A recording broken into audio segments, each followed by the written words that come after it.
वैकुंठितो ऐसे नाही कवाळ काही काल्याचे एकमेका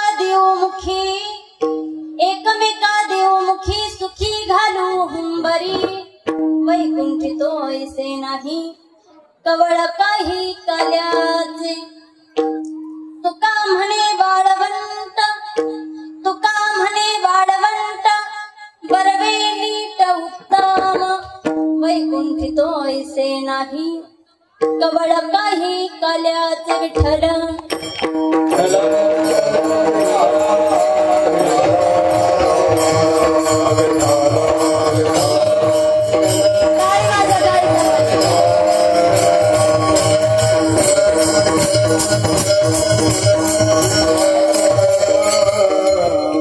महायोग पीठे तटे भीमरथम वरं पुंडलिकाय दातु मुनीन्द्रै समागत्यतीष्टं समानन्दकन्दं परब्रह्मलिङ्गं भजे पाण्डुरङ्गं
त्यांच्या कृपादानी कथेचा विस्तार बाबाजी सद्गुरु दास तुका जयांचे केलिया स्मरण होय सकळ विद्यांचे अधिकरण तेची बंधू श्री चरण श्री गुरूंचे ते नमस्कारोनी आता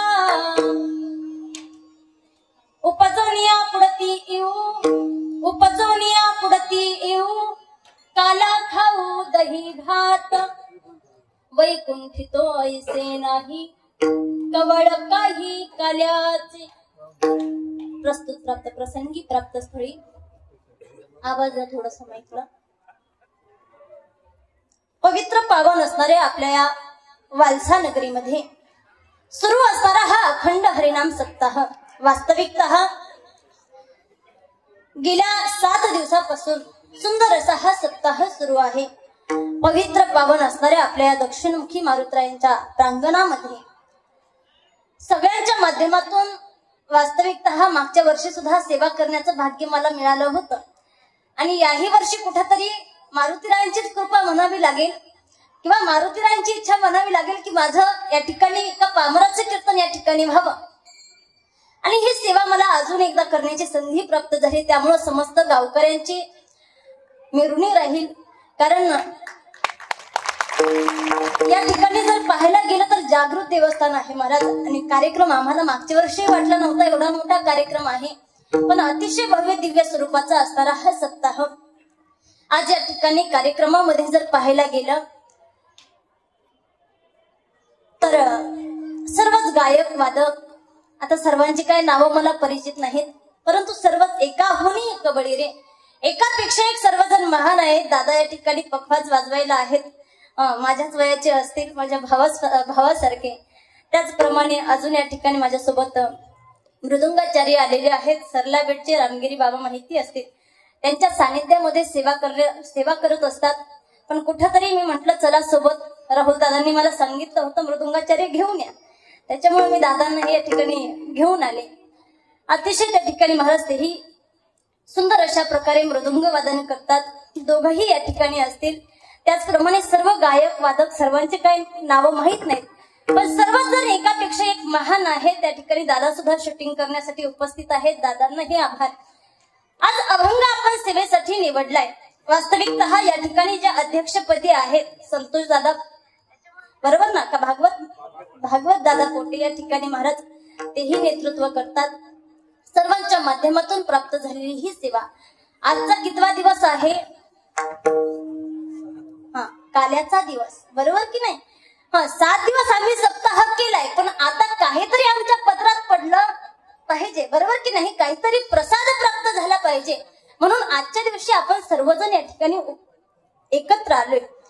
कारण काय आहे, काला म्हटलं की काला झाला की हाला, बरोबर की नाही? काला झाल्यानंतर वेगळं सांगावं लागत नाही की बाबा गावातला सप्ताह संपलाय। काला झाला की माणसांना आपोआप कळतं आज काला झाला म्हणजे या गावातल्या सप्ताहाची काय झाली, सांगता झाली। ज्याप्रमाणे आपण मंदिर बांधायला काढलं, बरोबर? मंदिराचा पाया बांधला, पाया बांधल्यानंतर त्याच्या भिंती बांधल्या, फरशी टाकली, मूर्ती स्थापना झाली, सगळं बांधकाम पूर्ण झालंय, रंग देऊन झालं, सगळं झालं, पण त्या मंदिराला अजून कळस बसवलेला, ते मंदिर पूर्ण आहे का? बोला। जोपर्यंत मंदिराला कळस बसवला जात नाही तोपर्यंत मंदिराला पूर्णता येत नाही। तोपर्यंत त्याचप्रमाणे सप्ताहाचा जोपर्यंत काला होत नाही तोपर्यंत त्या सप्ताहाला पूर्णता येत। आज काला झाला म्हणजे सप्ताहाला पूर्णता आली असं आपण मानून चालतो, बरोबर की नाही? संसारातलं जर पाहायला गेलं मंदिराची पूर्णता होते, पण आपल्या घराची काय कधी पूर्णता होत? माणसं 4 त्या ठिकाणी एक बांधतात महाराज घर, बांधल्यानंतर सुद्धा वरती गज काढून ठेवतात। कशासाठी? एखाद्याला विचारलं का हो घर तर बांधून झाले, मग ते वरती गज कशासाठी काढले? ते म्हणतात अजून एखादा बांधला तर बांधला, म्हणजे घराला पूर्णता येत नाही। पण काल्याला या सप्ताहाची पूर्णता आहे। काला या ठिकाणी तुकोबाराय सुद्धा काल्याची अपेक्षा करतात, बरोबर की नाही?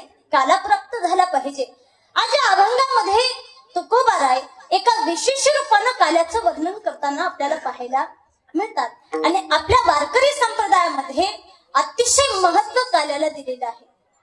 थोडा विचार केला तर कळेल, बाकी अनेक संप्रदाय आहेत, अनेक पंथ आहेत, पण बाकीच्या पंथामध्ये, बाकीच्या संप्रदायामध्ये काला करण्याची परंपरा नाही।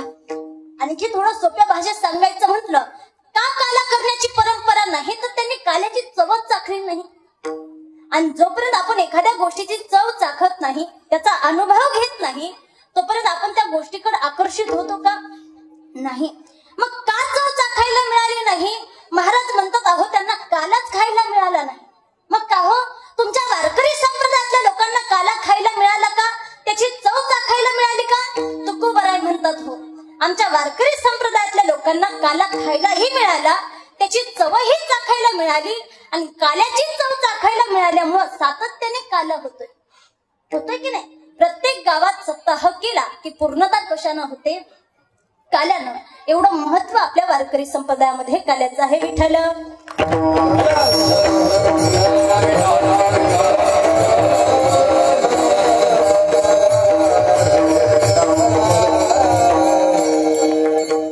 या ठिकाणी जर विचार केला तर सगळ्यात पहिला काला कुठं झाला तर सांगितलं जातं यमुना मैयाच्या तटावरती. यमुनेच्या वाळवंटामध्ये ज्या ठिकाणी भगवान श्रीकृष्ण परमात्मा काल्याचे अधिकारी आहेत, बरोबर. भगवान श्रीकृष्ण परमात्मा काल्याचे अधिकारी आहेत आणि भगवान श्रीकृष्ण परमात्म्याच्या माध्यमामधून समस्त त्या ठिकाणी गोपाळांना काय खायला मिळाला, काला खायला मिळाला. आणि आज आपल्या सर्वांना काला खायला मिळतोय महाराज मारुतीरायांच्या कृपेनं, बरोबर की नाही. वास्तविकतः कुठंतरी महाराज एवढे सगळे जण, एवढ्या सगळ्यांच्या मुखातून भगवंताचं नामचिंतन घडतंय. मारुतीरायांची या ठिकाणी मारुतीरायांची कृपा दृष्टी तर सर्वांवर आहेच महाराज, बरोबर की नाही. काल्याच्या स्वरूपानं जर पाहायला गेलं तर मारुतीरायांचं निमित्त आहे महाराज. पण सातत्यानं कुठंतरी गावामध्ये सप्ताह व्हावा आणि सप्ताहाच्या निमित्तानं सर्व काही समाज एकत्रित यावा आणि तुमच्या गावामध्ये तर ते अतिशय सुंदर रूपानं दिसतं महाराज. या ठिकाणी हनुमंतरायांची कृपा म्हणावी लागेल, कारण हनुमंतरायांच्या प्रांगणामध्ये हा कार्यक्रम आहे. लोक म्हणतील की हनुमंतरायांच्या प्रांगणामध्ये आहे, ताई हनुमंतरायाविषयी काही बोलल्याच नाही, बरोबर की नाही. मी डायरेक्टच काल्याला सुरुवात केली असं व्हायला काय आहे मला आठवतं, पण हळूहळू निम्म्यात गेल्यानंतर आठवतं, असा प्रॉब्लेम आहे. या ठिकाणी महाराज हनुमंतरायांचा जर विचार केला तर रामप्रभूंचे सर्वात श्रेष्ठ भक्त म्हणून हनुमंतरायांचा उल्लेख आपल्याला पाहायला मिळतो. प्रत्येक रामकार्यामध्ये सगळ्यात त्या ठिकाणी महाराज सगळ्यांच्या पुढे जाऊन कार्य जर कोणी केलेलं असेल तर हनुमंतरायांनी, बरोबर की नाही. ज्या वेळेला भगवान परमात्मा वनवासामध्ये जात असताना ज्या वेळेला पहिल्यांदा रामप्रभूंची आणि हनुमानजींची भेट झाली होती त्यावेळेला हनुमानजींचा आनंद गगनात मावत नव्हता महाराज. हनुमानजींना एवढा आनंद झाला, हनुमानजींनी ज्या वेळेला रामप्रभूंचं नाव विचारलं, ब्राह्मणाचा वेश धारण करून गेलते का, कोण आहेत हे दोन क्षत्रिय वनामध्ये फिरतायत आणि कोण आहेत हे विचारण्यासाठी सुग्रीवानी पाठवलं होतं महाराज. बाली आणि सुग्रीव दोघं भाऊ, सुग्रीवानी पाठवलं होतं कोण दोन बालक आहेत विचारपूस करून या. हनुमंतरायांनी ब्राह्मणाचं रूप धारण केलं, प्रभू रामचंद्राजवळ गेले आणि भगवान प्रभू रामचंद्रांना विचारतात कोण आहात, कुणाची मुलं आहात आणि या ठिकाणी कशासाठी आलेले आहात. त्यावेळेला प्रभू रामचंद्रांनी सांगितलं माझं नाव राम आहे. आणि ज्यावेळेला राम नाव ऐकलं त्यावेळेला हनुमंतरायांचा आनंद किती झाला ब्रजवासी संतांनी एका पदामध्ये वर्णन केले पहा. छम छम नाचे देखो वीर हनुमाना, छम छम नाचे देखो वीर हनुमान, कहते हैं लोग किसे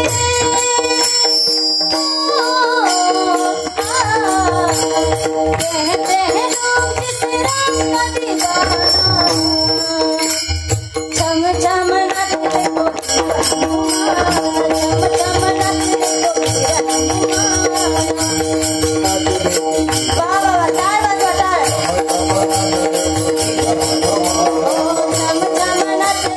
वीर हनुमान, छम छम नाचे देखो वीर हनुमान. सर्वांनी टाळी वाजवायची. जय हो, हरी हो, पाठी वाजवा सर्वांनी.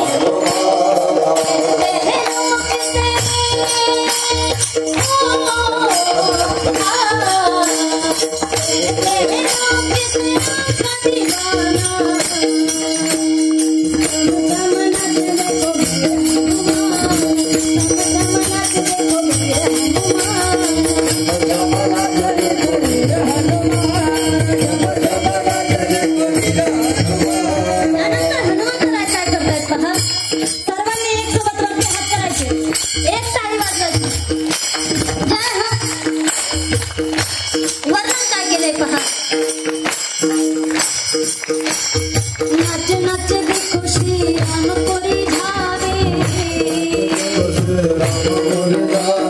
नाच नाच देखो श्री राम कोरी धावे.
हनुमंतरायांच्या प्रांगणामध्ये आपल्याला कुठेतरी सेवा करण्याचं भाग्य प्राप्त होतंय आणि त्यातली त्यात तुम्हाला या ठिकाणी महाराज 7 दिवस सेवा करण्याचं भाग्य प्राप्त झाले. आपल्याला भाग्यवान समजावं लागेल. आज आपल्याला काल्याचा प्रसंग पाहायचा आहे.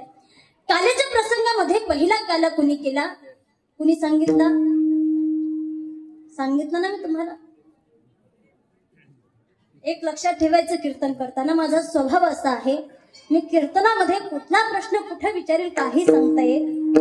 पाठीमाग आहात ना, पाठीमागच्या आवाज द्या बरं जरा. सगळ्यांनी लक्ष देऊन ऐकायचंय. पाठीमाग जरी शेवटच्या टोकाला बसल्या असल्या तरी मी पाठीमागून पुढे बोलवू शकते. त्याच्यामुळे सर्वांनी लक्ष देऊन कीर्तन ऐकायचं आहे. पहिला काला यमुनेच्या वाळवंटामध्ये झाला. बरोबर, भगवान श्रीकृष्ण परमात्मा काल्याचे अधिकारी आहेत.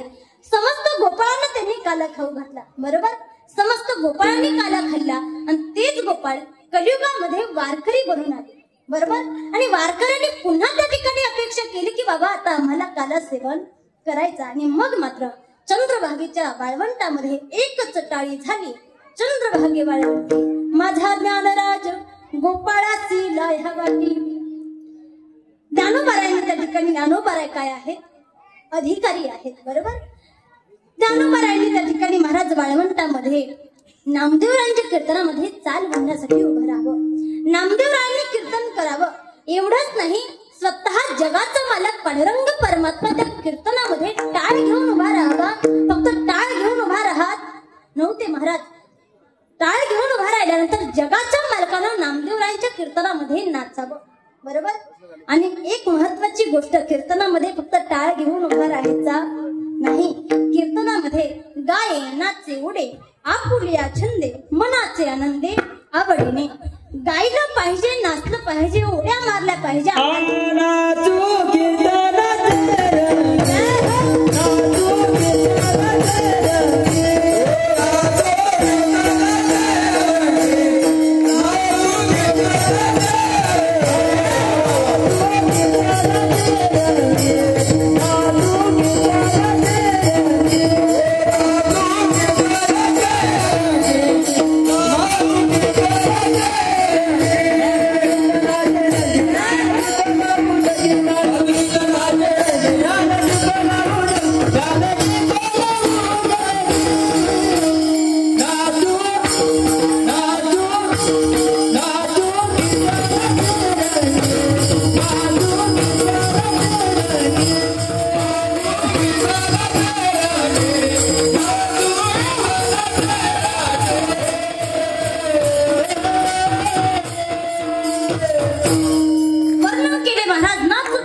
बरोबर. जगाच्या मालकानं नामदेवरायांच्या कीर्तनामध्ये नाचावं. किती देव नाचले. नाचता नाचता देवाचा गळला पितांबर. सावध होई देवा ऐसा बोले कबीर. सांगितले नामदेवरायांच्या कीर्तनामध्ये ज्यावेळेला भगवान परमात्मा नाचले त्यावेळेला कबीर महाराज बाजूला बसलेले आहेत आणि कबीर महाराज त्या ठिकाणी जगाच्या मालकाला सांगताय देवा जरा भानावरती या. काय म्हणताय. देवा जरा भानावरती या. अहो किती नाचावं माणसानं. जगाच्या मालकानं सांगितलं कबीर महाराज जरा शांत बसा म्हणे कीर्तन सुरू आहे. कबीर महाराज म्हणतात देवा कीर्तनामध्ये बोलायचं नसतं हे जरी खरं असलं तर कीर्तनामध्ये मग काय नागवं नाचायचं असतं. ज्यावेळेला नागवं नाचायचं असतं असं म्हटले देवानं पाहिलं आपला पितांबर गळलेला आहे आणि मग देव भानावरती आले आणि देव भानावरती आल्यानंतर मग पितांबर घालायला लागले. जनाबाई आई साहेब समोर बसलेल्या होत्या. जनाबाईनं ज्ञानोबारायांना म्हणावं ज्ञानोबाराय देव पितांबर घालतात तोपर्यंत तुम्ही काय करा एक चाल म्हणा. आणि मग मात्र ज्ञानोबारायांनी चाल म्हणावी आणि पुन्हा त्या ठिकाणी पितांबर घालून जगाच्या मालकानं कमराला उपरणं बांधावं आणि पुन्हा कीर्तनामध्ये उभं राहावं. आणि मग अशा प्रकारे नामदेवरायांनी त्या ठिकाणी काल्याचं कीर्तन करावं. पहिला काला झाला चंद्रभागेच्या वाळवंटामध्ये. बरोबर. आणि वाळवंटामध्ये काला समस्त वारकऱ्यांनी खाल्ला आणि समस्त वारकऱ्यांना काल्याची चव चाखायला मिळाली. विठ्ठल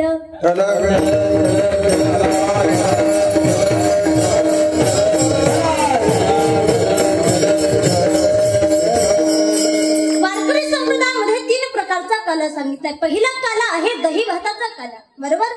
दुसरा काला आहे हरिनाम खिचडी काला आणि तिसरा काला आहे जीव ब्रह्म ऐक्याचा काला. बरोबर. 3 काला सांगितले. पहिला काला आहे दही भाताचा काला. दही भाताच्या काल्यानं काय होतं जो स्थूल देह आहे त्या स्थूल देहाची काय होते पुष्टी होते. बरोबर. दुसरा काला आहे हरिनाम खिचडी काला. या हरिनाम खिचडी काल्यानं काय होतं सूक्ष्म देह आहे आणि त्या सूक्ष्म देहामध्ये जे काही विकार आहेत काम क्रोध लोभ जे काही विकार असतील त्या विकाराचा काय होतो नाश होतो. कोणत्या काल्यानं हरिनाम खिचडी काला. बरोबर. आणि तिसरा काला आहे जीव ब्रह्म ऐक्याचा काला. जीव ब्रह्म ऐक्याच्या काल्यानं काय होतं कारण देह आहे आणि या कारण देहामध्ये अहम नावाचा अहंकार आहे. बरोबर. या अहम नावाच्या अहंकाराचा काय होतो नाश होतो. पहिला काला दही भाताचा त्यानं सूक्ष्म देहाची पुष्टी होते. कळतंय ना. नाहीतर म्हणतात डोक्यावरून गेला असं होत नाही ना. पहिल्या काल्यानं सूक्ष्म देहाची स्थूल देहाची पुष्टी होते.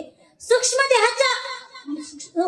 देहामध्ये जे काही विकार आहेत काम क्रोध लोभ निमाले ठाईचे अवघी आनंदाची सृष्टी झाली. काम क्रोध लोभ जे काही विकार आहेत ते विकार आपल्यामधून निघून जातात. बरोबर. आणि तिसरा काला आहे जीव ब्रह्म ऐक्याचा काला. या जीव ब्रह्म ऐक्याच्या काल्यानं अहम नावाचा अहंकार त्याचा काय होतो नाश होतो. हा जीव ब्रह्म ऐक्याचा जो काला आहे हा फक्त आणि फक्त वारकरी संप्रदायामध्ये पाहायला मिळतो. अन्य ठिकाणी अन्य संप्रदायामध्ये तुम्हाला हा काला पाहायला मिळणार नाही. कारण स्वतः तुकोबारायांनी वर्णन केले. तुका म्हणे काला कोठे अभेद देखीला. अभेद स्वरूपाचा काला तो फक्त आणि फक्त या वारकरी संप्रदायामध्ये आपल्याला पाहायला मिळतो. आणखी महाराजांनी वर्णन केले तू या पंढरीसी घडे खडे पाझर रोकडे. म्हणजे अभेद स्वरूपाचा काला जो कुठंच पाहायला मिळत नाही पण तो अभेद स्वरूपाचा काला कुठं पाहायला मिळतो पंढरीमध्ये. पण कोणत्या पंढरीमध्ये पंढरी म्हणजे वारकरी संप्रदायामध्ये. आणि असा अभेद स्वरूपाचा काला तुम्हा सर्व वारकऱ्यांना सेवन करायला मिळतोय. बरोबर. काल्याचे 3 प्रकार मी तुम्हाला सांगितले. पहिला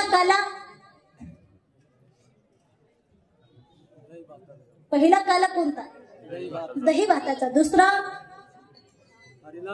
हरिनाम खिचडी काला आणि तिसरा बोला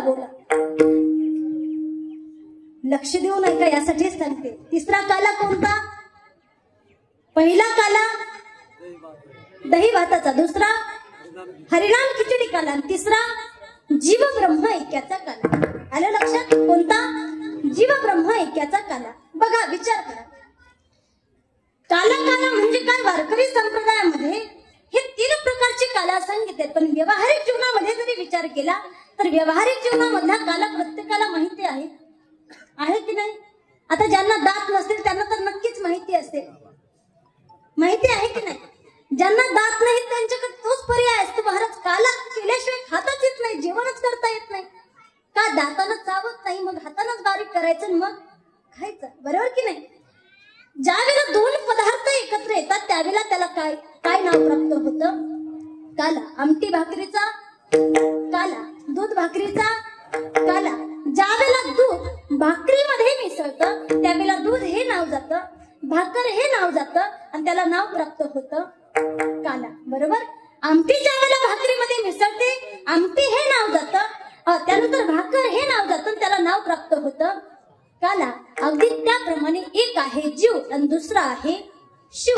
जीव ज्या वेळेला शिवामध्ये त्या ठिकाणी शिवरूप होऊन जातो त्यावेळेला जीव जीव राहत नाही, तो ब्रह्मरूप होतो, बरोबर की नाही? आणि असा अभेद स्वरूपाचा काला कुठं पाहायला मिळतो? वारकरी संप्रदायामध्ये. कुठं? वारकरी संप्रदायामध्ये.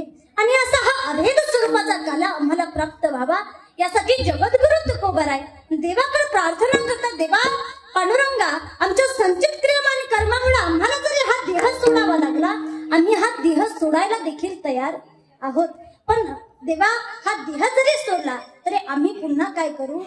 येऊ उपजोनिया पुढती येऊ. आम्ही पुन्हा काय करू? येऊ. कशासाठी येऊ? तर काला खाऊ, दही भात, दही भाताचा काला खाण्यासाठी, बरोबर? आता थोडा विचार केला तर आपल्याला असा प्रश्न पडेल, बाबा दही भाताचा काला काय फारच दुर्लभ आहे का?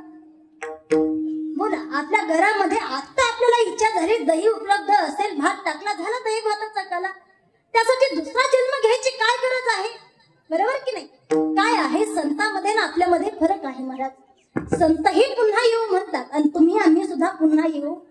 आपण म्हणतो की नाही आम्ही पुन्हा येऊ, आम्ही पुन्हा येऊ म्हणतो की नाही?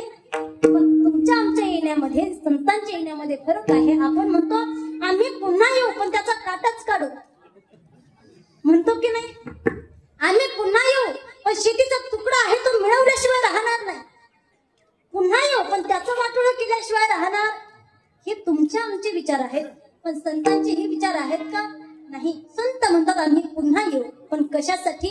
काला खाऊ, दही भात, दही भाताचा काला खाण्यासाठी आम्ही पुन्हा येऊ. या ठिकाणी आणखी विचार करा महाराज. पहा, माणसाला सुख जर प्राप्त होत असेल तर तो दुःख भोगायला तयार आहे, कारण जन्म घ्यायचा म्हणजे गर्भवासाचं दुःख सहन करावं लागेल, बरोबर की नाही? आणि गर्भवासाचं दुःख काय सोपं आहे का महाराज? नाही. अनंत यातना त्या गर्भवासाच्या दुःखामध्ये आहेत. जन्म घेताना तेवढा गर्भवासाचं दुःख सहन करायचं, पण एक गोष्ट लक्षात ठेवायची, सुख प्राप्त होत असेल माणूस दुःख सहन करायला सुद्धा तयार.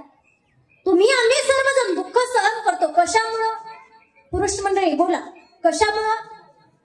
पुढं सुख भेटेल या आशेनं, की बाबा आता नाही तर 4 दिवसानं का होईल आमच्या सुखाचे दिवस येतील, म्हणून अर्धा आयुष्य संसारामध्ये दुःख भोगण्यात गेलंय की नाही? आता उपयोग आहे का पश्चाताप करून? नाही. गेलेलं आयुष्य येणार आहे का? नाही. तुम्हा आम्हाला पश्चाताप होतो, पण कधी? ज्या वेळेला संपूर्ण आयुष्य निघून जाईल, बरोबर?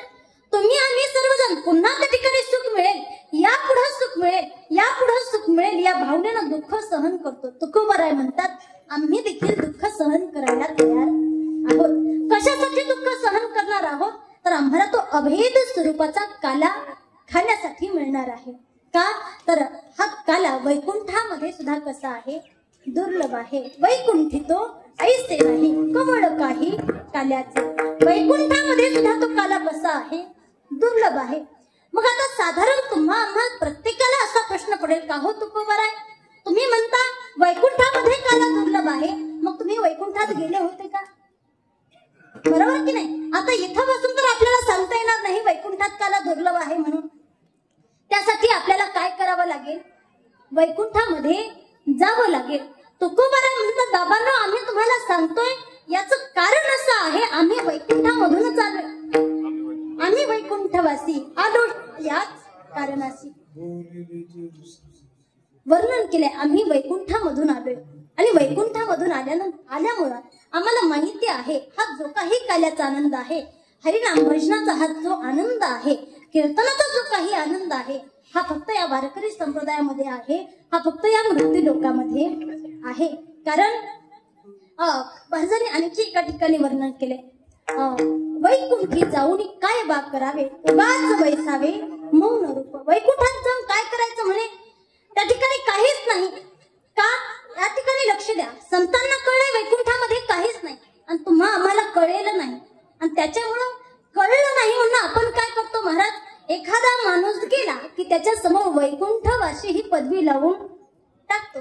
एखादा माणूस गेला की त्याच्या समोर स्वर्गवासी पदवी लावून टाकतो. का आपल्याला माहितच नाही वैकुंठामध्ये काय आहे आणि काय नाही, पण संतांना कळलंय वैकुंठामध्ये काय आहे आणि काय नाही. आणि म्हणून संत त्या ठिकाणी म्हणतात, या काल्याचा आनंद घेण्यासाठी आम्ही पुन्हा या ठिकाणी येऊ आणि पुन्हा येऊन त्या काल्याचा काय करू, आनंद घेऊ. आता दही भाताचा काला नेमकी म्हणायचं कशाला, लक्ष द्या. दही भाताचा काला बघा, दही आणि भात एकत्र केल्यानंतर कोणती चव लागणार आहे तुम्हाला सांगता येईल का?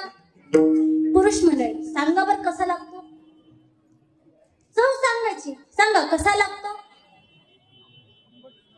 दही भात काल्याची या ठिकाणी जर आपल्याला चव चाखायची असेल तर अगोदर आपल्याला काय करावं लागेल, खावा लागेल. खाल्ल्यानंतर आपल्याला अनुभूती येईल की बाबा याची चव कशी आहे. खाल्ले आता आम्हाला कळली अशी चव, ती काय शब्दातून सांगता येणार आहे का? नाही. काल्याची चव त्या ठिकाणी दही भाताची चव खाल्ल्याशिवाय सांगता येणार नाही, अगोदर खाऊन पाहावं लागेल. कारण काही गोष्टी अशा असतात अनुभवाशिवाय सांगता येत नाहीत. या ठिकाणी दही काय आहे आणि भात काय आहे तर पहा, दही म्हणजे संसार आहे आणि भात म्हणजे परमार्थ आहे. जगद्गुरु तुकोबाराय म्हणतात, आम्ही ज्या वेळेला येऊ त्यावेळेला जीवदशा ही भोगू आणि जीवदशा भोगत असताना परमार्थिक स्वरूपाचा जो काला आहे त्या परमार्थिक स्वरूपाच्या काल्याचा देखील आनंद घेऊ. म्हणून जगद्गुरु तुकोबाराय म्हणतात, हा अभेद स्वरूपाचा काला खाण्यासाठी आम्ही काय करणार आहोत, पुन्हा येणार आहोत अभंगाचं प्रथम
साधकाला प्रश्न असा पडतो, महाराज तुम्ही म्हणतात पुन्हा येऊ, कारण 3 वर्ग आहेत महाराज.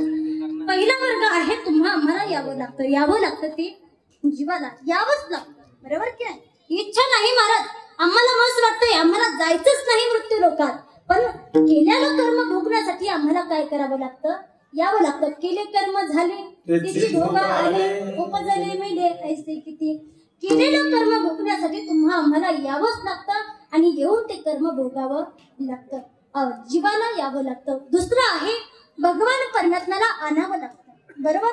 आणल्याशिवाय भगवान परमात्मा येत नाही, त्याला बोलवावं लागतं. थोडं भागवतामध्ये तुम्ही प्रवेश केला तर उत्तरेचा प्रसंग सर्वांना माहिती असेल, बरोबर. ज्या वेळेला महाराज अश्वत्थाम्यानं ब्रह्मास्त्र सोडलं उत्तरेच्या गर्भावरती, त्यावेळेला उत्तरा भगवान परमात्म्याचा धावा करायला लागले, देवा पाहि पाहि महायोगीन देवदेव जगतपते नान्यम तोद भयम पश्ये यत्र मृत्यू परस्परम. त्या ठिकाणी उत्तरा म्हणायला लागले, केशवा अहो मृत्यू माझ्या जवळ उभा आहे, समोर उभा आहे, माझं रक्षण करा. आता हा अश्वत्थाम्यानं सोडलेलं ब्रह्मास्त्र येईल आणि माझ्या गर्भाचा त्या ठिकाणी काय करेल, नाश करेल. तुम्ही यावं आणि माझं रक्षण करावं. जगाच्या मालकानं उत्तरेला सांगितलं, उत्तरा अगं प्रत्येक वेळी तुमच्यावर संकट यावं, प्रत्येक वेळी आम्ही तुमचा रक्षण करावं असं काही नियम नाही म्हणे. अगं तुझे शास्त्रे आहेत त्यांना सांग, रक्षण करण्यासाठी आम्ही तुझं रक्षण करणार नाही. भगवान परमात्मा उत्तरेची परीक्षा पाहत होते. पण उत्तरा म्हणायला लागली, देवा मला बाकीच्या लोकांकडून अपेक्षा नाही, मला अपेक्षा आहे तुझ्याकडून, तू माझं रक्षण करावं. आणि मग मात्र ती उत्तरा सांगते, देवा मी मेले याचं मला काही वाटत नाही, पण माझ्या उदरामध्ये जो गर्भ वाटतोय त्या गर्भाचं रक्षण व्हावं, फक्त एवढी इच्छा आहे. उत्तरेने देवाला बोलावलं आणि बोलावल्यानंतर देवाला, याचं कारण देवाला बोलवावं लागतं. बोलवल्याशिवाय देव येत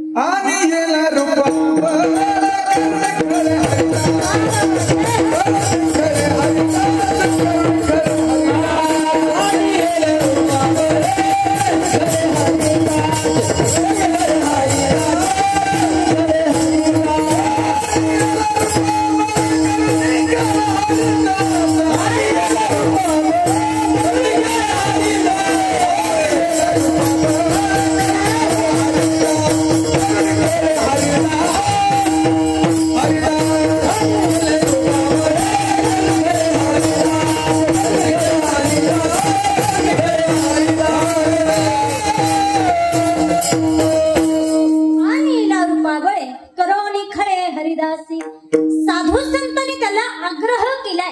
खडं म्हणजे का तुरीचं खडं नाही, किंवा आपल्या ज्वारीचं बाजरीचं खडं काढतो ते खडं नाही. खडं कशाला म्हणतात? खडं म्हणजे आग्रह. अट्टहास त्या साधू संतांनी केला आणि अट्टहास करून त्या देवाला नावारूपाला आणलं. याचं कारण त्याला बोलावलं, विनंती केली, देवा ये. आणि आल्यानंतर मग मात्र भगवान त्या ठिकाणी येऊन प्रगट झाला. देवाला बोलवावं लागतं आणि संत मात्र येतो जातो आम्ही देवाचे संगाती. संत हे स्वतःच्या इच्छेनं येतात आणि स्वतःच्या इच्छेनं जातात. आम्ही वैकुंठवासी आलो याच कारणासी. साधू संतांनी सांगितले, बाबा आम्ही वैकुंठवासी आहोत, वैकुंठामध्ये राहणारे आहोत, परंतु या ठिकाणी या काल्याचा आनंद घेण्यासाठी आम्ही या मृत्यूलोकामध्ये आलोय. पण या ठिकाणी थोडा विचार केला करा महाराज. पहा, या ठिकाणी तुकोबाराय एवढे त्या ठिकाणी काल्याची अपेक्षा करतात. त्या अर्थी तुकोबारांना काल्याविषयी काय आहे? आवड आहे. काय आहे? आवड आहे. इकडे लक्ष द्या सर्वांनी. आणि ज्याच्याविषयी आवड असते त्याचा माणसाला कधीही कंटाळा येत नाही. आता ज्यांना पिण्याविषयी आवड असते त्यांना म्हणून पहा बरं, दारू प्यायची सोडता का? सोडतील का? नाही. का? त्या गोष्टीविषयी त्यांना काय आहे? आवड आहे. आणि दारूविषयी आवड आहे. साधी दारूविषयीची आवड आपण सोडू शकत नाही. मग तुकोबाराय काल्याविषयीची आवड कसं काय सोडतील महाराज? सोडतील का? नाही महाराज. तुकोबारांना काल्याविषयीची आवड आहे. एक साधं सोपं तुम्हाला उदाहरण देते पहा. समजा तुमच्या गावामध्ये 100 एकर बागायती जमीन असणारा बागायतदार, बरोबर? किती एकर? बोला जरा मोठ्याला. किती? 100 एकर. आणि 100 एकर बागायती जमीन त्याच्याकडे आहे आणि त्याच्या शेतामध्ये 200 रुपये रोजानं एक बाई खुरपण्यासाठी आली. खुरपणीच म्हणता ना? खुरपणी करण्यासाठी आली. आता हा मालक किती एकराचा आहे? जमीन कशी आहे? बागायती आहे. 100 एकराचा मालक. ती बाई शेतामध्ये खुरपणी करते आणि हळूच जाऊन त्या बाईला म्हणतो, बाई तंबाखू आहे का? अरे लाज वाटत आहे, तू किती एकरचा मालक आहेस? 100 एकरचा मालक आहे. तंबाखू कोणाकडे मागतोय? 200 रुपयानं शेतामध्ये काम करायला आलेल्या बाईकडे. मला सांगायचंय काय, 100 एकरचा मालक आहे पण त्याला तंबाखू विषयी काय आहे? आवड आहे. आणि ज्या गोष्टीविषयी आवड असते माणूस त्याला लाजत, लाज भय शंका दुरावीला मान. त्या ठिकाणी लाज भय शंका काही राहत नाही. आणि आणखी प्रमाण त्या ठिकाणी महाराज देतात, आवडीचे ठपडे तयाची अनुसरे पुढे पुढे. सांगितलंय ज्या ठिकाणी माणसाची आवड जोडल्या जाते महाराज त्यालाच अनुसरून त्याचे पुढचे कार्य होत असतात. तसं तुकोबारांना या ठिकाणी तुका म्हणे लोका सुखला सुख वितो तुका. सांगितलंय तुकोबारा त्या ठिकाणी काय करतात? स्वतःला तर काल्याची आवड आहेच आहे, पण त्याबरोबर लोकांना सुद्धा काल्याची आवड काय करून देत आहेत? निर्माण करून देत आहेत महाराज. तुकोबारांना त्या काल्याविषयी काय आहे? आवड आहे. मग साधकांनी प्रश्न केला, का हो तुकोबारा काल्याविषयी तुम्हाला आवड आहे, तुम्ही असं म्हणता, मग हा काला वैकुंठामध्ये नाही का? तुकोबारा म्हणतात, हा काला वैकुंठामध्ये नाही. आणि वैकुंठामध्ये नाही म्हणून या मृत्यू मृत्यूलोकामध्ये आलोय अभंगाचं द्वितीय.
वैकुंठामध्ये नाही. दुर्लभ असणारा काला, त्या काल्याची देवता सुद्धा काय करतात, अपेक्षा करतायत. आणि तो काला अगदी सहज रीतीने तुम्हा आम्हाला काय झालाय, प्राप्त झालाय.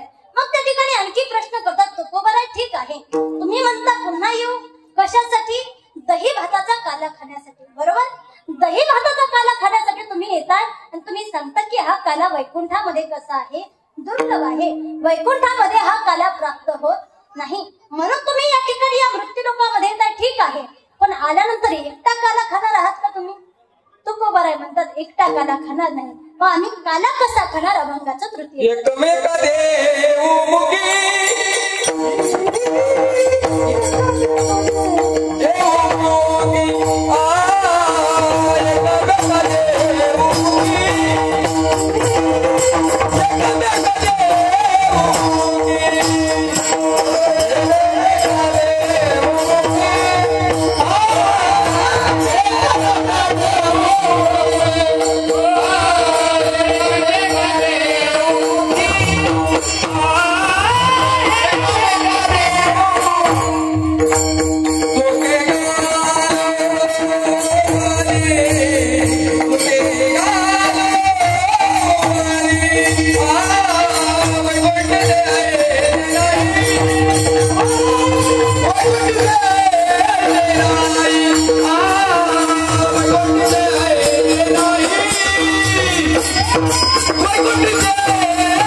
बाबांना हा काला काय आम्ही फक्त एकटा खाणार नाही, प्रत्येकाला एकमेकांना देऊन तो काला खाणार. आता साधा सरळ महिला मंडळीने सर्वांनी लक्ष द्या. मला सांगा, चोरून खाण्यामध्ये मजा आहे की सगळ्यांना देऊन खाण्यात मजा आहे. मग चोरून का खात असता. सासू बाहेर गेली की पातेलं घेतात, पातेल्यामध्ये बेसन पीठ, बरोबर की नाही. पाठीमागच्या, बरोबर की नाही. पातेल्यामध्ये काय टाकता, बेसन पीठ, त्याच्यानंतर कांदा कापता, बरोबर. हळूहळू उत्तर देता येत. त्याच्यानंतर काय करता, त्याच्यामध्ये थोडीशी हळद टाकता, बरोबर, ओवा टाकता, मिरची टाकता आणि सगळं व्यवस्थित मिश्रण करून त्याचे काय तयार करता, जरा मोठ्यानं भजे तयार करता.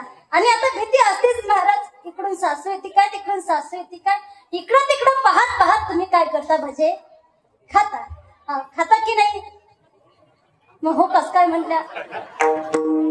बरं जाऊ द्या, खाल्ले तर खाल्ले. आजपासून या मंडपामध्ये बसल्यानंतर सर्वांनी शपथ घ्यायची, आजपासून भजे खाणार. घेताय ना? आजपासून भजे चोरून खाणार. म्हणजे आतापर्यंत खात होते. चोरून खाण्यात मजा आहे की सगळ्यांना देऊन खाण्यात मजा आहे? सगळ्यांना देऊन खाण्यात. तुकोबाराय म्हणतात, हा काला सुद्धा आम्ही एकटे खाणार नाही, सगळ्यांना देऊन खाणार आहे. मग साधकांनी प्रश्न केला, का हो तुकोबाराय, ठीक आहे तुम्ही पुन्हा येणार म्हणता, दही भाताचा काला खाणार म्हणता, आणि दही भाताचा काला खाल्ल्यानंतर वैकुंठामध्ये दुर्लभ आहे हेही आम्हाला कळलं. एकमेकांना देऊन खाणार म्हणता, पण तुम्ही एखादी जागा निश्चित केलेली असेल ना, की बाबा या ठिकाणी आम्ही तो काला करायचा. तुकोबाराय म्हणतात, जागा देखील निश्चित केली. अभंगाचं शेवटचं चरण.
काय केलंय?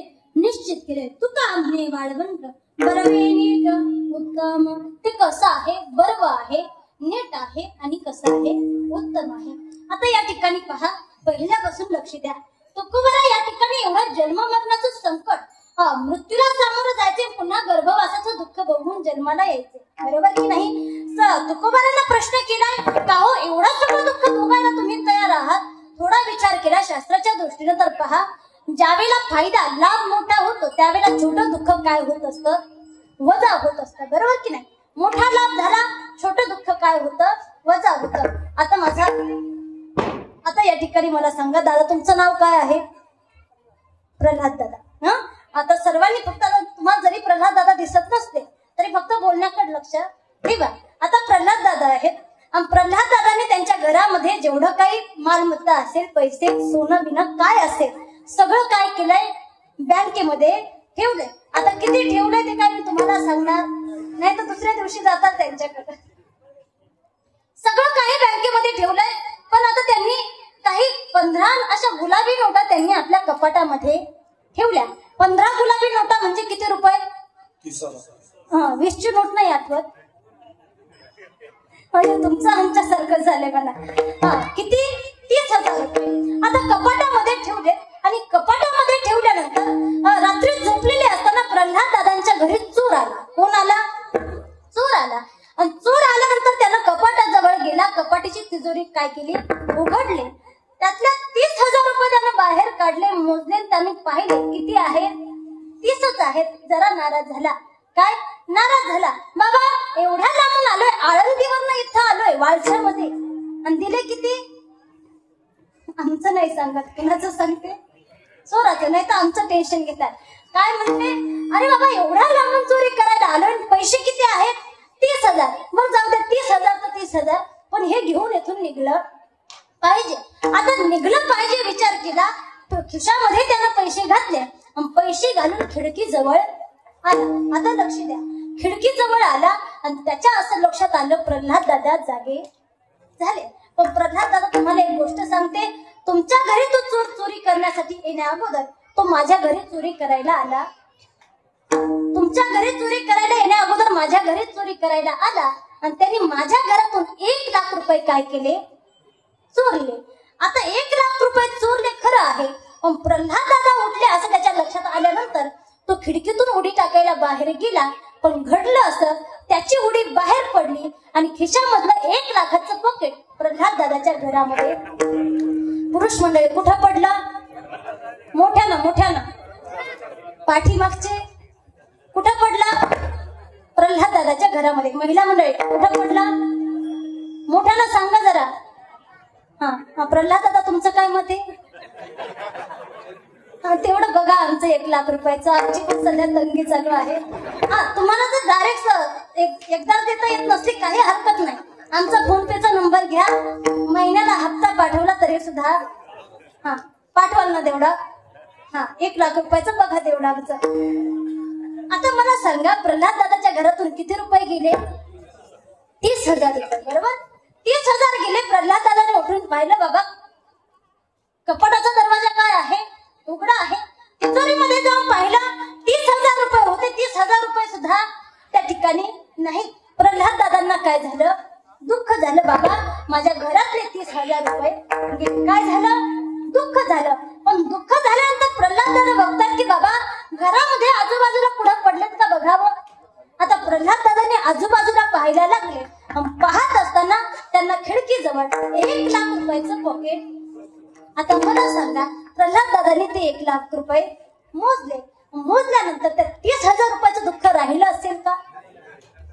30,000 रुपये तर मिळालेच मिळाले, पण वरतून 70,000 रुपये फुकटचे मिळाले.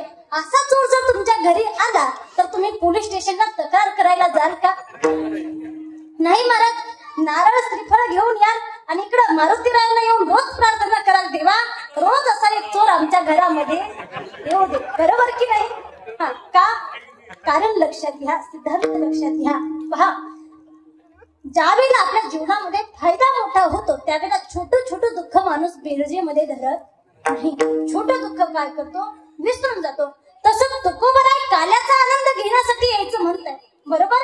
पण काल्याचा आनंद घेण्यासाठी येत असताना गर्भवासाचं दुःख तुकोबऱ्यांना काय वाटतंय, छोट वाटतंय. तुकोबराय त्या दुःखाला जुमानत नाही. का? गर्भवासाचं दुःख जरी सहन करावं लागणार असलं, मरणाचं संकटाला जरी सामोरं जावं लागणार असलं, पण फायदा एवढा मोठा आहे की त्या काल्याचं सेवन करायला आम्हाला भेटणार आहे. आणि तो काला सेवन करण्यासाठी तुकोबाराय म्हणतात, आम्ही आमची जागा निश्चित केली, स्थळ निश्चित केले. कोणती जागा आहे, कोणतं स्थळ आहे, तर चंद्रभागेचं वाळवंट. बघा, स्वामी अखंडानंद सांगत असतात, ज्या वेळेला गोपिकांचा भगवान श्रीकृष्ण परमात्म्याचा वियोग झाला, बरोबर. वियोग झाल्यानंतर गोपिकांना त्या ठिकाणी महाराज वियोग सहन होईना.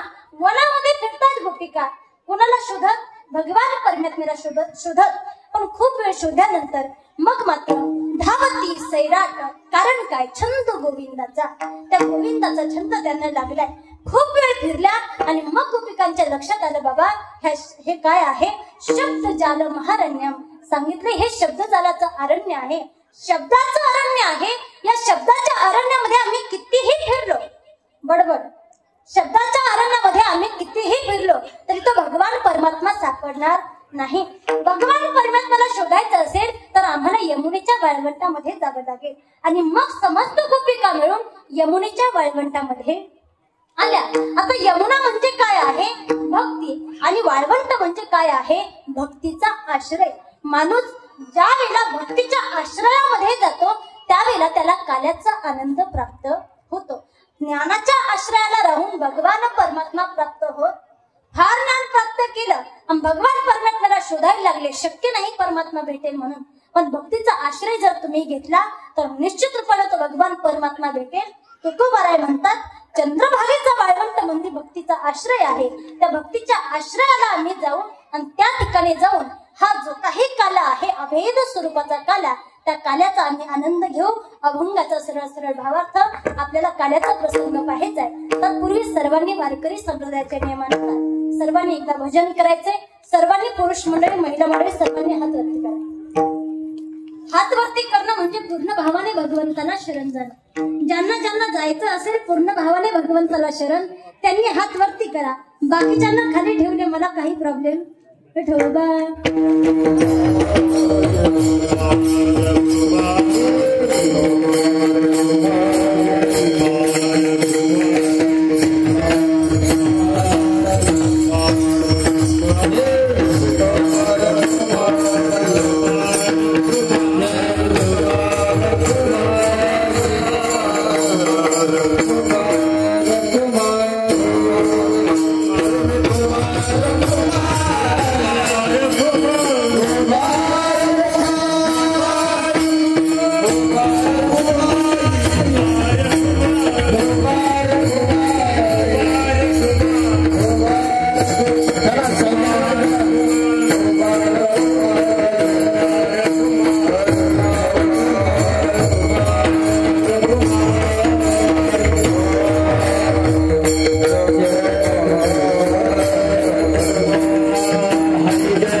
बाकीच्यांकडे लक्ष द्या. या ठिकाणी महाराज अभंगाचा सरळ सरळ भावार्थ आपण जमेल त्या भाषेमध्ये पाहिला. आता उरलेल्या वेळामध्ये आपल्या सर्वांना आनंद कशाचा घ्यायचा आहे?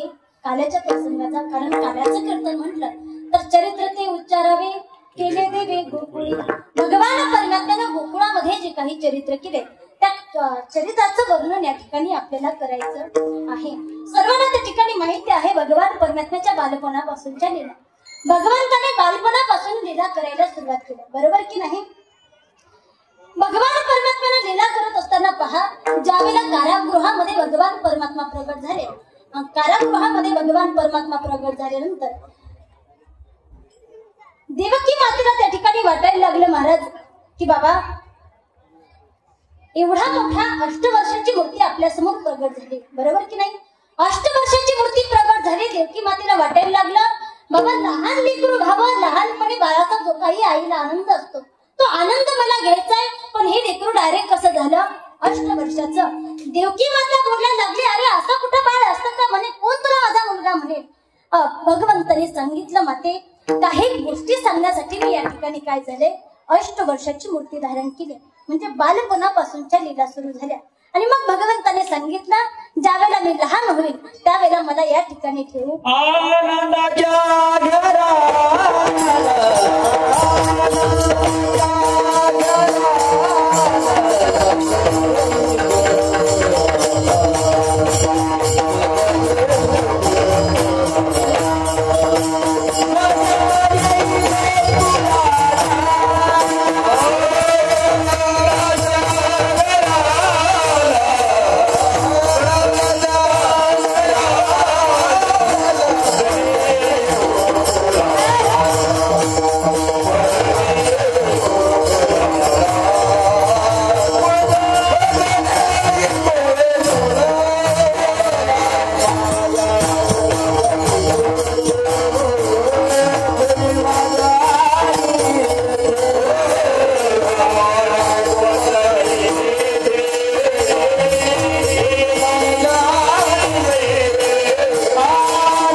भगवान परमात्म्याने सांगितलं, माते ज्या वेळेला मी लहान होईल त्यावेळेला मला या ठिकाणी ठेवू नका. मग काय करा तर मला नंद बाबाच्या घरी घेऊन जा आणि त्या ठिकाणी जी माया जन्माला आलेली आहे त्या मायेला घेऊन या.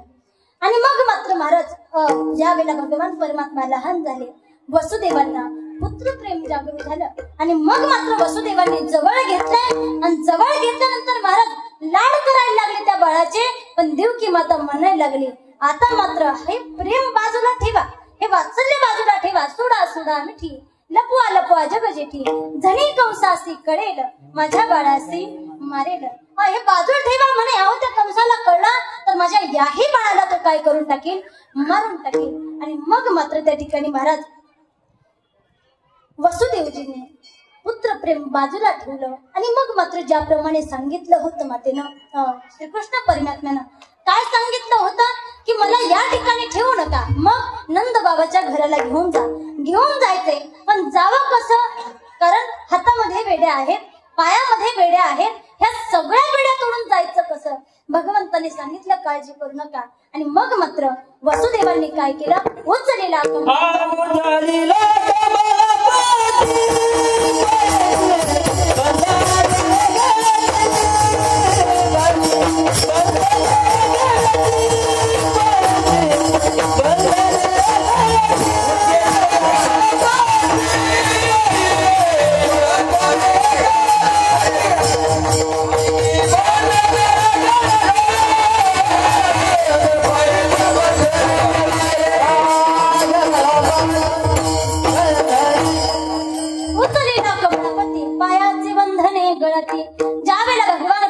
उचलून डोक्यावर घेतलं आणि उचलून डोक्यावर घेतल्यानंतर मग मात्र त्या ठिकाणी जेवढे काही बंधन होते सगळे काही बंधन गळून गेले.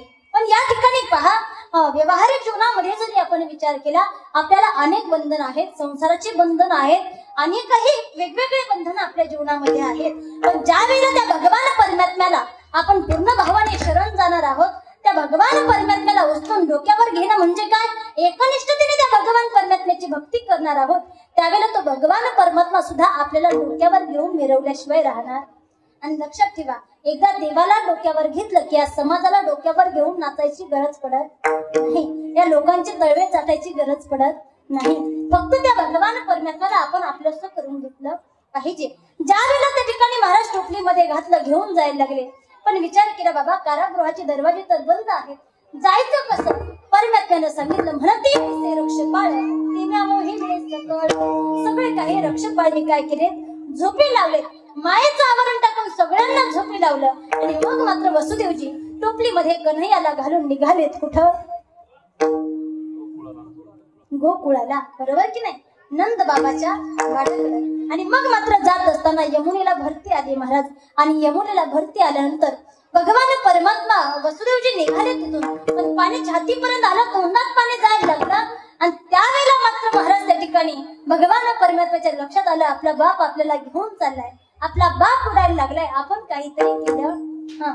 हे झालं भगवान श्रीकृष्ण परमात्म्याच्या बाबतीतलं. पण आपल्याही बाबतीत आपण सुद्धा विचार करावा, आपल्यासाठी कष्ट करता करता आपला सुद्धा बाप काय चाललाय, म्हणून चाललाय. या सर्व दुःखाच्या याच्या खाली आपण आपल्या बापाला सुद्धा याच्यातून भगवान श्रीकृष्णाने वरती काढलं, तसं आपण काढलं पाहिजे, बरोबर की नाही. आणि मग या ठिकाणी महाराज भगवान परमात्म्यानं काय केलं, आपला अंगुष्ठा बाहेर काढला आणि त्या ठिकाणी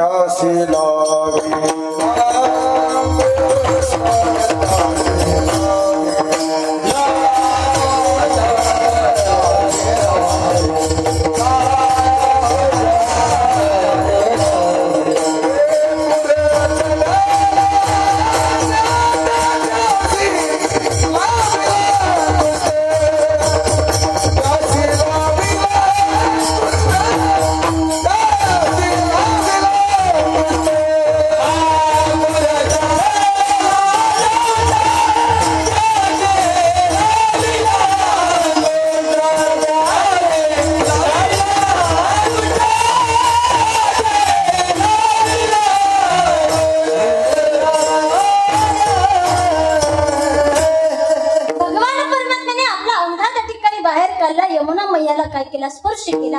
यमुना मैयानं भगवान परमात्म्याला जाण्यासाठी काय केली, वाट करून दिली.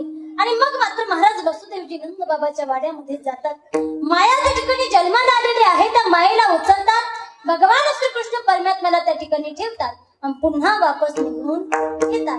मथुरेचं आपल्याला सांगायचं नाही, सांगायचंय कुठलं? गोकुळामधलं. गोकुळामध्ये गेल्यानंतर ज्या वेळेला सकाळच्या वेळेला त्या ठिकाणी महाराज नंद बाबाची जी बहीण आहे सुनंदा, तिनं त्या ठिकाणी पाहिलं आणि पाहिल्यानंतर महाराज सगळ्यांना सांगत सुटली, बधाई हो नंद बाबा, बधाई हो यशोदा मैया, आपके यहाँ लाला भयो है, आपके यहाँ लाला भयो है. ज्या वेळेला महाराज लाला झाला हे ऐकलं, नंद बाबाला एवढा आनंद झाला, गळ्यामध्ये नवरत्नाचा हार होता, हार काढला सुनंदेच्या गळ्यामध्ये टाकला. ही गवळण तिला, ती गवळण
त्या ठिकाणी सगळ्या गवळणी एकमेकाला सांगत सुटल्या. समस्त गोकुळामध्ये बातमी पसरली की यशोदा मैयाला काय झाला, लाला झाला. आणि मग मात्र सगळीकडे आनंदी आनंद झाला.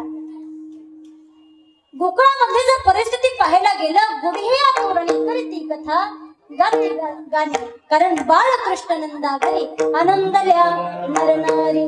सगळ्यांना अतिशय आनंद झाला. भगवान परमात्मा लहानपणापासून भगवान परमात्म्याने घोड्या करायला सुरुवात केल्या. लहानपणापासून अनेक घोड्या, अनेक लीला भगवान परमात्मा करतात. लहानपणापासून भगवान परमात्म्याने अनेक राक्षसांचा उद्धार देखील केला. अनेक राक्षसांचा उद्धार केला महाराज. सुरुवातीलाच भगवान परमात्म्याने एवढी मोठी पुतना मारली महाराज, बरोबर की नाही? कुणाचा उद्धार केला? इकडं महिला मंडळीने सांगावर कुठं पाहताय? सांगा, कुणाचा उद्धार केला? पाठीमागच्या आवाज येतोय का माझा? काय येतच नाही. कुणाचा उद्धार केला? पाठीमागच्या अजूनही लक्ष नाही. हा मग सांगा ना मोठ्यानं. कुणाच्या पुतणीचा? पुतनाचा उद्धार केला, बरोबर की नाही? जी त्या ठिकाणी महाराज भगवान श्रीकृष्ण परमात्म्याला विष पाजण्यासाठी आली होती, त्या पुतणीचा देखील भगवान परमात्म्याने उद्धार केला. पण पहा, विष पाजायला आलेली पुतना, भगवान परमात्म्याने विचार केला नाही की बाबा ही आपल्याला विष पाजायला आली. भगवान परमात्म्यानं त्याही पुतणीला ती गती प्राप्त करून दिली जी यशोदा मातेला नंतर प्राप्त होणार होती. लहानपणापासून अनेक त्या ठिकाणी महाराज राक्षसांचा उद्धार केला. त्यानंतर त्रिनावर्त असेल, शक्तासूर असेल. नंद बाबांना वाटायला लागलं बाबा आता गोकुळात राहणं योग्य नाही, पण तरीही गोकुळामध्ये राहतात. गोकुळामध्ये वृंदावनामध्ये राहत असताना त्या भगवान परमात्म्याने अतिशय लीला केल्या. गोकुळामध्ये राहत असताना भगवान जसे जसे मोठे व्हायला लागले तसे तसे भगवान परमात्म्याने गवळणीचे कपडे चोर म्हणा, कपडे घेऊन झाडावर जाऊन बसावा, अनेक प्रकारच्या लीला, कुणाचे मटके फोडावे, कुणाचं काय करावं. एक वेळ तर भगवान परमात्म्याने काय केलं, एका गवळणीनं दारामध्ये रांगोळी काढली होती महाराज. घरामध्ये काहीतरी कार्यक्रम होता, दारात रांगोळी काढली. भगवान परमात्मा गेले आणि त्या ठिकाणी काय केलं, अष्टदळ काढले अंगणी, त्यावरी होते चक्रपाणी. त्या ठिकाणी जाऊन परमात्म्यानं काय करून दिला, कार्यक्रम करून दिला. अनेक गवळणी त्या ठिकाणी यशोदा मातेकडे घोडा घेऊन यायला लागल्या. कारण काय आहे, 20 मिनिटं राहिलेत, 20 मिनिटांमध्ये भगवान परमात्म्याच्या 2-3 तरी घोड्या आपण पाहिल्या पाहिजे. अनेक घोड्या त्या ठिकाणी करत असताना महाराज सगळ्या गवळणी यशोदा मातेकडे यायला लागले. अगं यशोदे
आणि म्हणावा अगं यशोदे, अगं काही वाटू दे, तुझ्या लेकरू रोज कुणा ना कुणा येतोय, कुणाच्या ना कुणाच्या घरी येतोय, कुणाची ना कुणाची खोडी करतोय, सगळ्यांना त्रास देतोय. अगं आम्ही गोकुळामध्ये राहावं की जावं, काहीतरी एक सांग म्हणे.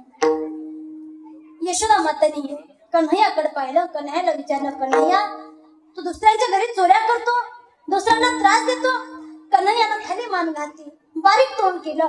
बारीक तोंड केल्यानंतर आईला म्हणायला लागला, आई तुला मी असा वाटतो. आता असं म्हटल्यानंतर आईला काय वाटेल महाराज? लहान लेकराचा स्वभाव असतो, कितीही भांडणं करून येऊ द्या, घरी कुणाचं गाराणं आलं की ते फक्त आईला एवढंच म्हणतं, आई मी तुला असा वाटतो. आईला काय वाटतं? माझ्या लेकरासारखं गुणी लेकरू दुसरं कुणी नाही. बरोबर की नाही? यशोदा मातेनं पाहिलं, कन्हैयानं तोंड फुगवलंय, डोळ्यामध्ये पाणी आहे महाराज. आणि मग यशोदा माता म्हणायला लागली, अगं तुम्हीच माझ्या कन्हैयाच्या खोड्या करता, तुम्हीच गाराने घेऊन येता. माझं बाळ कसं आहे? बाळ सगुण गुणाचे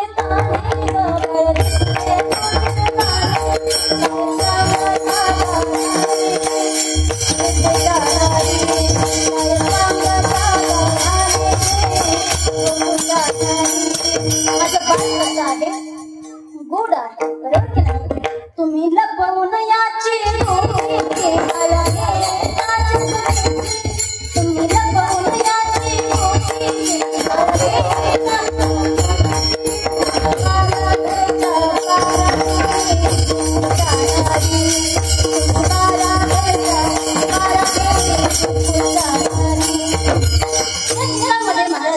एकदम सरळ सरळ जरी त्या ठिकाणी मला लाईनी येत नसल्या, पण या गीतामध्ये त्या ठिकाणी सगळं काही यशोदा मातेनं वर्णन केले.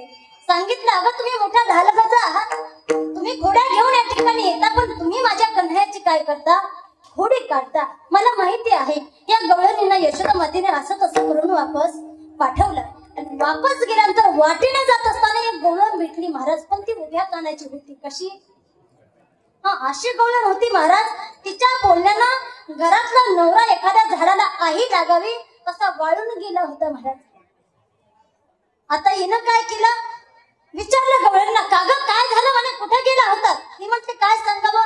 सगळ्या गवळणी सांगायला लागल्या, नंद बाबाच्या वाड्यामध्ये गेलो होतो, यशोदाकडे गेलो, तर यशोदेला सांगायला लागलाय, अगं यशोदे तुझ्या मुलाने फार सगळ्यांना त्रास द्यायला सुरुवात केलाय, प्रत्येकाच्या घरी यावं, प्रत्येकाच्या घरी चोरी करावी, अगं तुझ्या कन्हैयाला काहीतरी समजावून सांग. ती गवळण म्हटली, मग गेल्या होत्या काय म्हटली यशोदा? काही नाही बाई, ते आम्हालाच काही नाही ते बोलायला लागली. ही म्हटली, असं कसं बोलली? चला म्हणे मी पाहते. आता ही उभ्या कानाचीच होती महाराज. ही गेली आणि गेल्यानंतर यशोदा मातेला आवाज दिला, यशोदे बाहेर ये म्हणे. यशोदा माता म्हटली, आताच 12-13 जणी येऊन गेल्या, आता हे कोण आली? आता ती गवळण आली. यशोदा माता म्हटली, का ग बाई काय झालं? कशाला एवढी ओरडायला लागली? ती म्हणाली, असं कसं काय झालं? अगं तुम्ही राजाचे लेकरं झाले, राजाची बायको झाली, राजाची मुलं झाली म्हणून कसंही वागायचं, कुणाला काहीही बोलायचं? अगं आम्हालाही लेकरं आहेत, तुझ्या लेकराने आमच्या घरी येऊन खोड्या करावी, आमच्या लेकराने खोडी केली तर किती बोलली असती, तुझ्या लेकराला तू दाखवत नाही. यशोदा माता म्हणायला लागली, अगं झालं काय? ती म्हणायला लागली, अगं ह्या गाराने घेऊन तुझ्याकडे आल्या, तू नाही ते म्हणून त्यांना वापस पाठवलं. कन्हैया बघत होते, म्हटले असं काय? तू माझ्या खोड्या घेऊन आली, थांब तुला दाखवतो म्हणे. आता यशोदा माता काय तिचं काही ऐकून घ्यायला तयार. आता ही गवळण अशी होती, शांत वापस गेली, तन तन तन तन करत घरी गेली आणि नवऱ्याच्या मागे लागले. आता आपल्याला इथं राहायचं, आता मला गोकुळात राहायचंच नाही. आता काय करा, सगळं काही सामान भरा आणि गोकुळ सोडून चला. आता नवरा म्हणायला लागला, अगं राहू दे म्हणे, आपण मीटिंग बसू, सभेमध्ये सगळ्यांना बोलू, आपण खरं काय खोटं काय सगळं. ती म्हणली खरं नाही खोटं नाही, मला इथं राहायचंच नाही म्हणे, सामान भरा पहिलं गोकुळाच्या बाहेर. आता महाराज नवरा काय बायकोच्या पुढं तो अगोदरच वाढून गेला होता. आता नवरा त्या ठिकाणी म्हटला ठीक आहे, बैलगाडीमध्ये सामान भरलं आणि जायला लागले. तर कन्हैयाने अशी काही लीला केली, गोकुळाच्या बाहेर जाण्या अगोदर तिला एवढी काही तहान लावली, ती म्हणायला लागली काही करा पण पहिला पाणी द्या, काही करा पण पहिलं पाणी द्या, आता काय मी जगत. आता महाराज असं म्हटल्यानंतर नवऱ्यानं विचार केला, इकडून तिकडून हिला कसं बसं घेऊन चाललं होतं, हिच्या मध्येच तिसरे नाटक.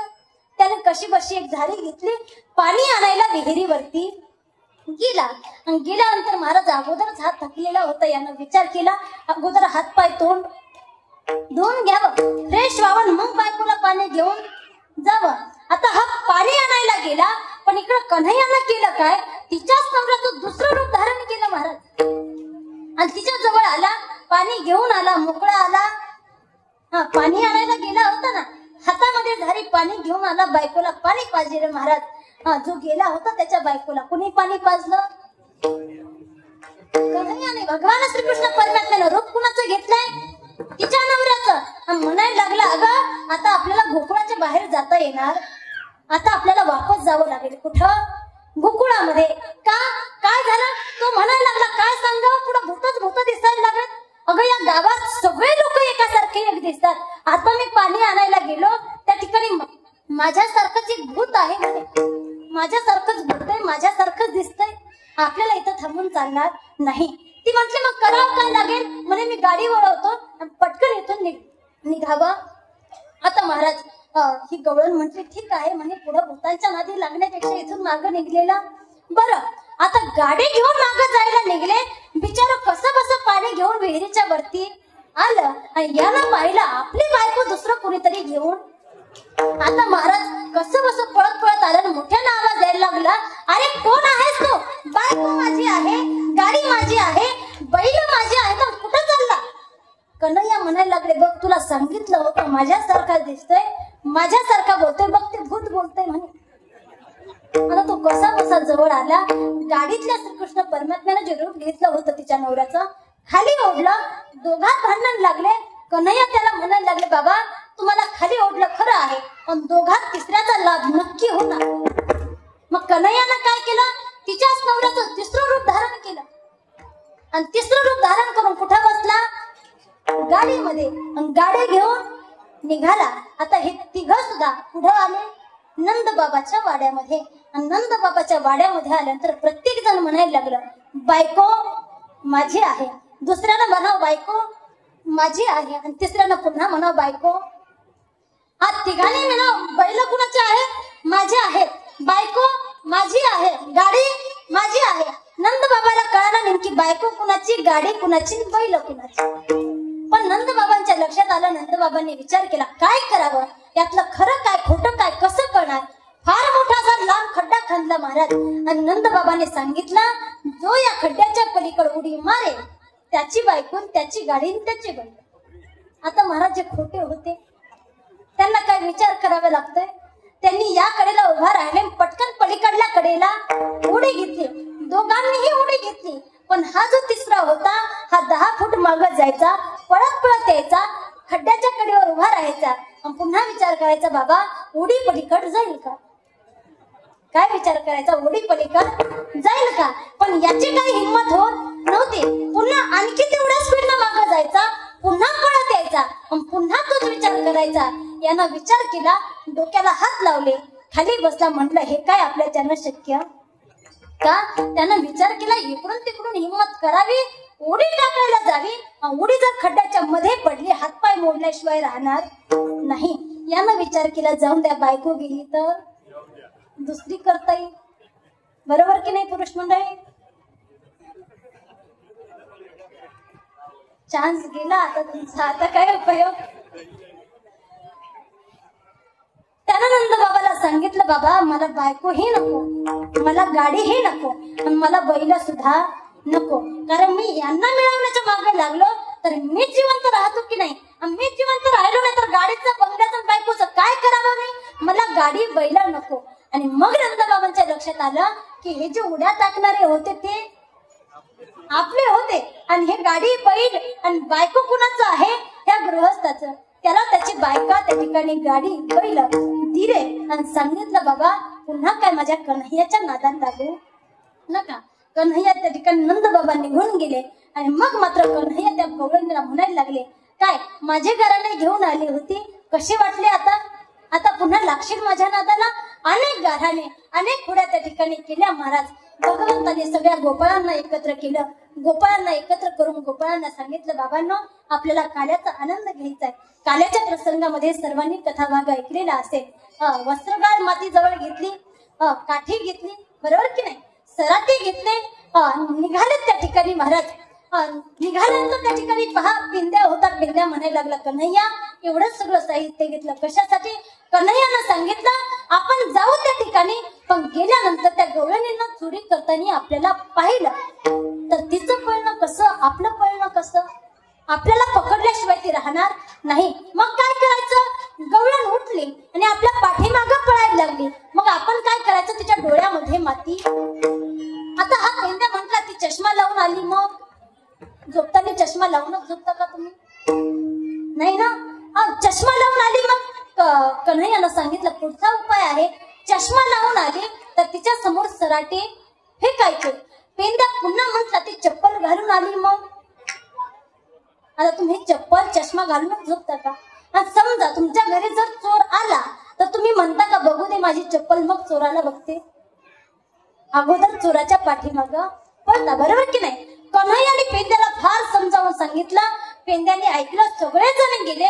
कन्हैयानं सांगितलं डोळे बंद करा, मी आतमध्ये घेऊन जातो, आतमध्ये जाण्याचा मंत्र मला येतो. आणि सगळ्या गोपाळांना डोळे बंद केले. कन्हैया सगळ्या गोपाळांना आत घेऊन गेले. सगळ्यांना दही दूध तूप लोणी सगळं काही पोटभर खाऊ घातलं. आणि खाऊ घातल्यानंतर त्या ठिकाणी मधुमंगल नावाचा एक गोपाळ होता. तो म्हटला, कन्हैया एवढ्या अट्टहासाने एवढ्या सायासाने आम्हाला खाऊ घातलं, तुला देखील खावं. पण आता गोपाळ काय शहाणे नव्हते. कन्हैयाने अगोदरच सांगितलं होतं, बाबांनो काय तुम्हाला जर दही दूध तूप लोणी खायचं असेल तर याल तरी या रे लागे, अवघे माझ्या मागे आला तर काय होईल, आजी देतो पोट भरी, पुरे म्हणाल तो वरी. आणखी पण येत असताना एक नियम पाळा, हळूहळू चला, कोणी कोणाशी न बोला. सांगितलं येत असताना कुणी कोणासोबत बोलायचं नाही, गडबड गोंधळ करायचा नाही. पण गोपाळांनी करायचं तेच केलं महाराज.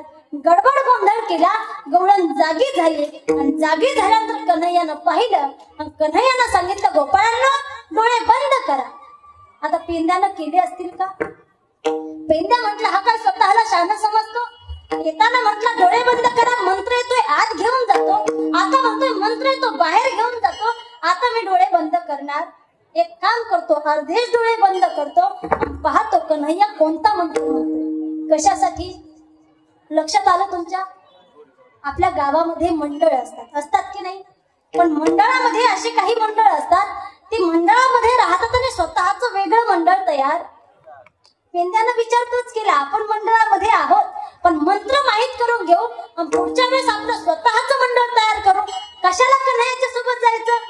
अर्धे डोळे झाकले, सगळे गोपाळ बाहेर आले, पण पेंद्या मात्र अर्धा स्लॅबच्या खाली अर्धा स्लॅबच्या गवळण आली पूजेचं ताट घेऊन. मस्त त्याच्यामध्ये हळदी कुंकू, एक पाण्याचा तांब्या, फुलं, साखर, अगरबत्ती, बरोबर की नाही, असंच ठेवलं असेल ना. चोराची अशीच पूजा करताना आल्यानंतर आली महाराज, पायावर पाणी टाकलं, हळदी कुंकू लावले, साखर ठेवली, फुलं ठेवले, दर्शन घेतलं, आरती केली. येताना लांबलचक काठी घेऊन आली होती महाराज. तिनं पेंद्याचे पाय खाली पाहिलं, एवढा मारला पेंद्याला, एवढा मारला. पेंद्या म्हणायला लागला, कन्हैया एकदा चुकी केली पुन्हा चुकी करणार, एवढ्या वेळेस मला काय कर, वाचव. आणि मग मात्र कन्हैयानं त्या पेंद्याला त्या ठिकाणाहून वाचवलं. अनेक लीला अनेक घोड्या त्या ठिकाणी केल्या. सगळेजण गाण्याने घेऊन यशोदा मातेकडे जायला लागले. आता यशोदा मातेने सांगितलं, कन्हैया फार तुझ्या घोड्या झाल्या, फार लिला झाला, आता मात्र तू या ठिकाणी थांबायचं नाही. मग काय करायचं? छोट्या छोट्या गाया घ्या आणि छोट्या छोट्या गाया घेऊन तुम्ही सर्वजण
छोट्या छोट्या गाया एकत्र केल्या, छोटे छोटे गोपाळ एकत्र केले आणि मग मात्र भगवान परमात्मा निघाले कुठं? वनामध्ये जाण्यासाठी. पहा वर्णन केलेलं आहे. छोटी छोटी गैया छोटे छोटे गाल, छोटी छोटी गैया छोटे छोटे गाल, छोटो सो मेरो मदना गोपाल, छोटो सो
गैया छोटे छोटे बाल, छोटो सो मेरो मदन गोपाल, आगे आगे गैया पीछे पीछे बाल, आगे आगे गैया पीछे पीछे बाल, श्यामरण मेरो मदन गोपाल, छोटी गैया छोटे छोटे बाल, छोटो सो मेरो